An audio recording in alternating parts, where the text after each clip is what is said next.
Sir साल 2023 का इख्तिताम है, तो आपका साल 2023 कैसा गुजरा? अल्हम्दुलिल्लाह बहुत अच्छा गुजरा।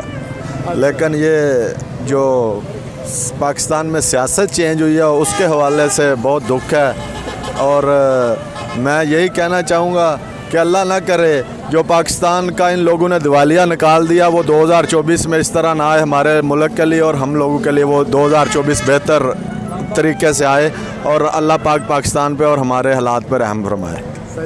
और साल 2023 के हवाले से कोई एक ख़ास बात कहना चाहें कि इसमें क्या खोया और क्या पाया आपने? मैं तो यही कहूँगा, क्योंकि मैं एक इमरान खान से प्यार करने वाला एक अदना सा उसका सपोर्टर हूँ, और जो उस आदमी को तकलीफ़ हुई इस बारे में, और जो जितनी तकलीफ़ है उसने पाकिस्तानी अवाम के लिए और हम लोगों के लिए उठाई हैं, हम लोग इजाला तो नहीं कर सकते, और जो वो तकलीफ़ हुई है वो शायद